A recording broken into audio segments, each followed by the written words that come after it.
Hello বন্ধুরা, রোজকার মতো চলে আসলাম আমার কথা নিয়ে। আমার ছোটোবেলা, আমার বড়োবেলা সবটাই। তো তোমাদের আগেই বলেছি যে আমাদের বাড়িতে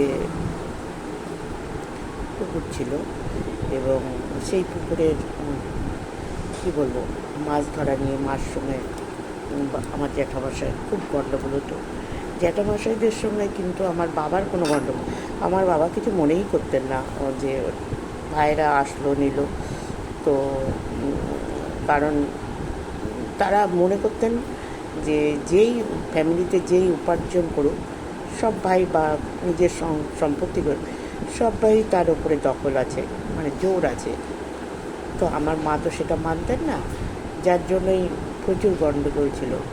যে তবে কি আমার মায়েরও একটা মানে দুর্বল দিক ছিল, যে মায়ের বিয়ে হয়েছিল খুব ভালো করে, আর সব ভাই বোন মানে মার বাপের বাড়ির অবস্থা ভালো ছিল না। মানে প্রচুর আমার মা হেল্প করতো তাদের।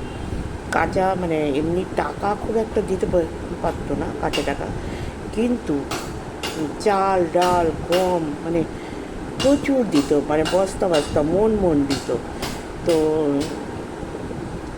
এটা বাবা জানতো, এটা নিয়ে বাবা কোনো দিন কিছু বলতো না।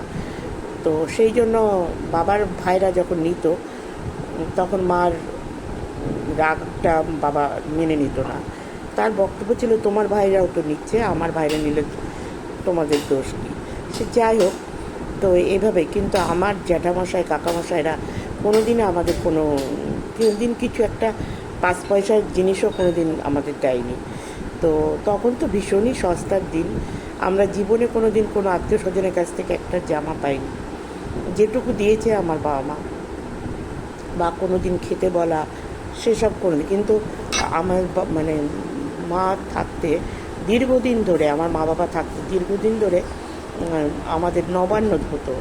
তো নবান্নটা সাধারণত আমাদের ওখানকার নিয়ম, বড়দের হয়, আগে বড়রা খায়, তারপরে সব ছোটরা খায়।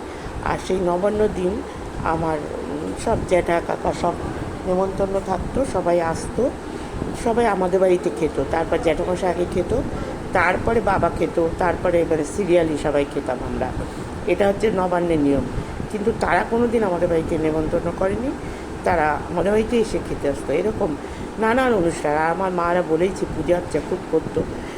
প্রতি বছর মহোৎসব হতো আমাদের বৈশাখ মাসে। তো তখন তো 3 দিন, মানে যেদিন মানে কী বলতো, ওটা কী বলে যেন, ভুলে যাচ্ছে এখন। সেই দিন তো খেত না, প্রথম দিন যেদিন সন্ধ্যাবেলায় ওটা হতো, ওটাকে বোধহয় মনে করতে পারছি না এই মুহূর্তে। যাই হোক, ওই দিন হতো। তারপরে দিন মহোৎসব, সারাদিন সকাল থেকেই নাম কীর্তন চলতো, সারাদিন 24 প্রহর নাম কীর্তন হয়ে গেল।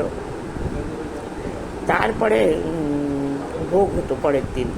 তো এই 2 দিন ধরে সমস্ত খাওয়া দাওয়া প্রত্যেকে আমাদের বাড়িতে।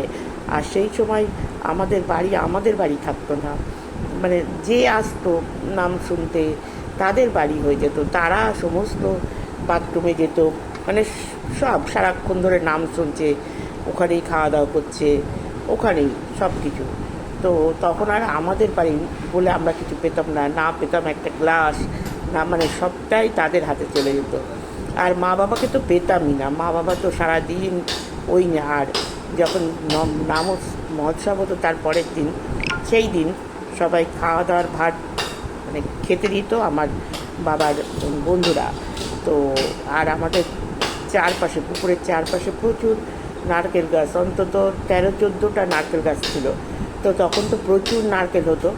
তো ওরা ইচ্ছে মতো সেই সব, যেহেতু বৈশাখ মাস প্রচণ্ড গরম, কাজ করতো আর ইচ্ছে মতো নারকেল ডাব পেরে পেরে খেত। তার কোনো হিসাব ছিল না কত, মানে 100-150 যতটা ডাব, যত ধরেন 16-17 জন বন্ধু কাজ করতে, খাবার দিচ্ছে সবাইকে। তখনকার এটাই রেয়ার ছিল, সবটাই ওখান থেকে খেত। আজকের মতো বাই বাই।